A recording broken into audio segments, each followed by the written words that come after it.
Graça e paz nos sejam multiplicados todos os dias de nossa vida. Nesse momento onde nós queremos meditar sobre o texto de Atos dos Apóstolos, capítulo 2, a partir do versículo 14, e queremos usar como tema a pergunta que a multidão fez diante do sermão de Pedro: que faremos, irmãos? Pode sentar-se. Queridos irmãos e irmãs em Cristo Jesus, o culto é uma unidade, é um todo que foi construído, como a Bíblia pede que seja, com ordem e decência. E a liturgia é fantástica. Como é que inicia o culto? Nós entramos cheios de pecados. E a primeira coisa que fazemos é a invocação. Nós declaramos por que estamos aqui. Em nome de Deus, que é único, mas que é Pai, Filho e Espírito Santo. Então conversamos sobre a oração. E logo depois nós jogamos todos esses nossos pecados aos pés da cruz, na confissão. Então somos absolvidos, não pela pessoa do pastor, mas pelo próprio Cristo, através do pastor, que também é absolvido. Então agora, perdoados, livres dessa carga, nós cantamos, nós oramos, nós lemos a palavra, as leituras do Antigo e do Novo Testamento, e somos instruídos pelo Espírito Santo. Confessamos a nossa fé hoje, nas palavras do Verbo, da Tentação. Então vem a palavra, o momento da homilia, do sermão, da mensagem. Logo depois disso, então, nós oramos a oração que Jesus nos ensinou e então recebemos o sacramento. E saímos daqui abençoados, recarregados de fé, de esperança, de amor para mais uma semana. Esse é o nosso culto. E o ponto central do culto é a mensagem, a homilia. E aí a gente sempre pensa assim: eu nem sempre gosto da mensagem do pastor. O que você gosta de ouvir?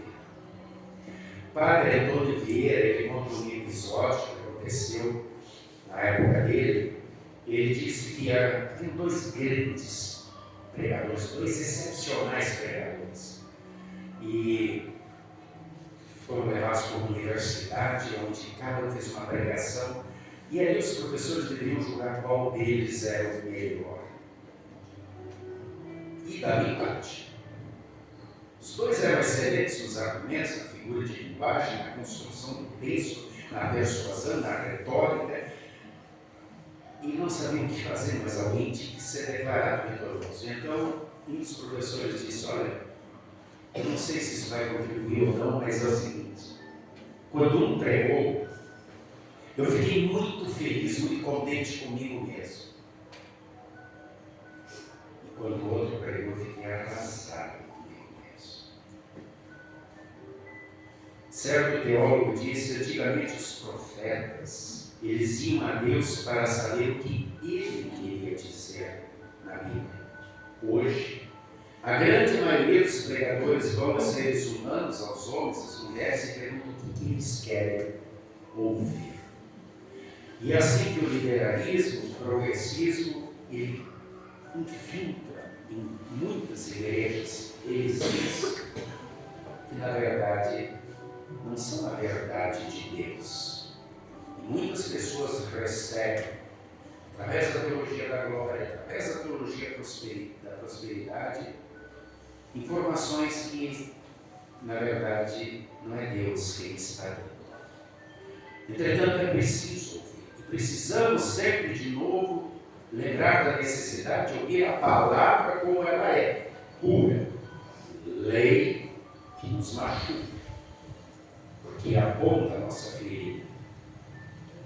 E o Evangelho, que é o lenitivo, que é o bálsamo, que é a cura e que aponta para Cristo. Dentro do tratamento psicológico se diz que a ansiedade e a angústia são tratados com pílula, medicamento, e com palavra, consolo, conforto e orientação. Uma moça, ela disse que estava prestes a se suicidar, ela estava desesperada com a mãe chorava, não sabia o que fazer, e levou ela no culto. E ela disse que ali tudo mudou na vida dela. Depois da mensagem, durante a mensagem ela chorou muito, depois do culto, ela aliviada, falou para o pastor: eu realmente senti que Deus ainda me ama. Esse é o poder da palavra. Quem fala planta, quem ouve colhe. E eu pergunto: você está ouvindo, escutando ou não? Hoje queremos falar um pouquinho sobre a pregação de Pedro, a primeira pregação da igreja cristã como igreja após o Pentecostes. E Pentecostes sempre nos quer ensinar que toda vez que aqui estamos reunidos, o Espírito Santo que está vindo até nós. E essa leitura que acabamos de fazer de Atos 2, a partir do versículo 14, nos ensina como pregar. E o que acontece quando ouvimos a pregação da palavra de Deus. E interessante que na homilética, onde nós aprendemos no seminário a arte de fazer homilia, de pregar, fazer a mensagem, exatamente nós aprendemos os mesmos passos que Pedro. Não teve aula de homilética, teve a inspiração do Espírito Santo, mas que Pedro usou neste sermão que vocês acabaram de acompanhar na leitura de Atos. Olha o esquema da pregação de Pedro lá em Atos 2. Quem somos nós, o que fizemos e o que somos capazes de fazer? Assim começa a mensagem. Segunda parte.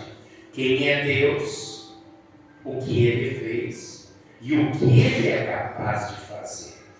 E então Pedro começa com a lei, expondo o pecado que nós fazemos. E então entra com o Evangelho, apontando para o que Cristo fez por nós. A pregação sempre deve levar as pessoas a perceber a necessidade que nós temos de Deus. E toda a pregação deve nos motivar não a afastar-se de Deus, mas a reconhecer o nosso pecado e nos aproximarmos mais dele. Por isso é preciso sim a parte da lei que mostra quem nós somos, o que fizemos e o que somos capazes de fazer. E Pedro começa dizendo: vós matastes o Salvador do mundo, vós matastes Jesus, vós o crucificastes por mão de inimigos, por pessoas que nem eram do nosso povo.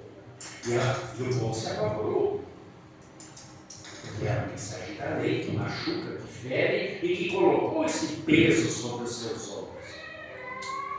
E então, diante de tudo aquilo que estava acontecendo, Pedro aponta para o Evangelho e mostra quem é Deus, o que Ele fez e o que Ele é capaz de fazer. E ele diz: mas esse Cristo que vocês mataram, Deus o ressuscitou.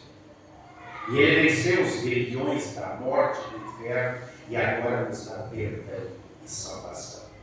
Pedro nos fez perceber a necessidade de Deus. Nós somos capazes de matar. Deus tem o poder de dar vida, restaurar aquele que morreu. Nós somos capazes de ofender, de odiar, de mentir, de enganar. Deus tem o poder de perdoar, amar, consolar e amparar.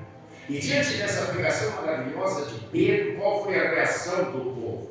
Diz o texto que ficaram compungidos no coração, angustiados. Lembram dos dois pastores que eu falei antes? Quando um fala, eu fico muito contente comigo mesmo. Quando o outro fala, eu fico arrasado comigo mesmo. Pois é, ficaram descontentes. A lei os machucou, mostrou seu erro. O texto fala que ficaram compungidos, comovidos, e o termo original demonstra um transpassar de uma flecha. É uma expressão usada para expressar emoções dolorosas que penetram no coração, a intimidade do ser humano, assim como uma flecha faz. Todos ficaram, na verdade, aflitos. Por trás destas flechas, Isso é uma simples palavra humana, sim, o próprio Espírito Santo que opera na palavra. É isso que sempre acontece quando ouvimos a palavra de Deus. Porque uma flecha de ferro ou aço, ele mata o ser humano quando atravessa o seu coração. Mas a flecha do Espírito Santo, a palavra de Deus, ao atingir o coração, mata e vivifica. Mata o velho homem, a velha natureza que serve ao diabo e às forças do mal, os desejos pecaminosos.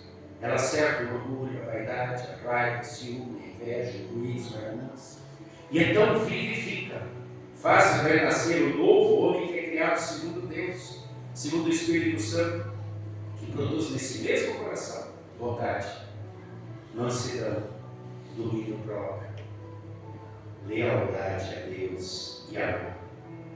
Lutero, falando sobre esse assunto, diz que o velho homem em nós, ele deve, por contrição e arrependimento diário, ser afogado e morrer com todos os pecados e maus desejos, todos os dias de novo, como aconteceu inicialmente no momento do batismo. E aí ele dizia, por sua vez, deve ressurgir então em nós, através dessa contrição, desse pedido de perdão a Deus, um novo, que vive em justiça, pureza diante de Deus e cheio de amor. A Bíblia, ela emprega várias imagens para demonstrar o poder de Deus através da sua palavra. Eu gostaria de ler Hebreus 4:12, onde diz assim: a palavra de Deus, ela é viva e é eficaz. Ela é mais cortante do que qualquer espada de 2 gumes, que corta dos 2 lados. Lê, Evangelho. Ela penetra até o ponto de dividir alma e espírito, juntas e medulas, e ela é apta para discernir pensamentos e propósitos do coração. Ou seja, a palavra de Deus, ela serve em cheio, ela me desnuda diante de Deus. E aí a decisão é minha, o que eu vou fazer? Continuo igual ou faço a pergunta que o povo fez: o que eu vou fazer? O que eu preciso mudar? Ao perceber quem nós somos, o que fizemos e o que somos capazes de fazer, quem é Deus, o que Ele fez e o que Ele é capaz de fazer, nós também devemos perguntar: o que faremos? As pessoas de nossos dias estão fazendo essa pergunta. Uma vez no hospital, um homem me perguntou, depois de relatar sua vida cheia de erros, seus problemas e principalmente sua enfermidade, ele disse: o que eu devo fazer? Eu disse: a primeira coisa é se ajoelhar, olhar para cima e abrir o coração. A partir daí vai vir uma mudança e uma orientação. Então leia a palavra. A vida, às vezes, nos prega uma mensagem de sofrimento, de lei.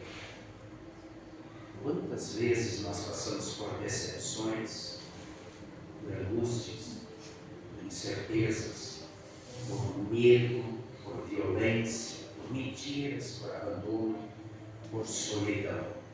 E ficamos desorientados e perguntamos o que fazer. Sim, nesses momentos devemos perguntar: o que fazer para mudar esse panorama, esse quadro, essa situação? Pena que muitas vezes fazemos essa pergunta para nós mesmos, e com isso não teremos a resposta porque estamos machucados, estamos fragilizados. Essa pergunta precisa ser feita para Deus, para o nosso Criador. Como aquele povo fez, quando perguntou para Pedro. E Pedro deu a resposta segundo a palavra de Deus e disse: arrependei-vos. Não queiram mais viver sem Deus, mudar de vida. Essa foi a orientação. E essa sempre de novo vai ser a orientação da igreja. Jesus, quando iniciou o seu ministério terreno, ele disse: arrependei-vos e crede no Evangelho. E então vocês vão receber o Espírito Santo, que produz amor, alegria, paz, paciência, bondade, fidelidade, domínio próprio, mansidão. Que todos vocês, diante da mensagem da lei que machuca, possam sempre de novo se perguntar: que farei e o que faremos? A resposta sempre vai estar em Jesus. Essa é a resposta da igreja. Arrependa-se. Mude de vida. Creia no Evangelho. E o Evangelho é aquilo que lemos hoje em João. E Jesus dizendo, eu sou. O verbo indefinido, ele não falou o que era, o que será, ele disse, eu sou. Ele sempre é. Como nós confessamos no credo atanasiano, ele é o Deus eterno, que nos ama, que se mandou para sofrer, morrer pelos nossos pecados e mudar a nossa situação de vida para a morte eterna, para uma vida para a vida eterna. Esse Jesus que diz eu sou, ele também diz eu sou o caminho. Eu sou a vida, eu sou a verdade, eu sou o bom pastor, eu sou a videira, eu sou a água da vida, eu sou o pão da vida, eu sou o teu Senhor e o teu Salvador. Eu não te abandono, eu estou sempre contigo, como Deus que te ama, que te ampara, que te consola, que te ajuda e que quer estar contigo sempre aqui depois da eternidade. Não me abandone. Ouça a minha palavra e viva esta fé. Que assim seja. Amém. E a paz de Deus, que excede o entendimento humano, guarde nossos corações firmes na confissão da esperança da vida eterna de Jesus. Amém.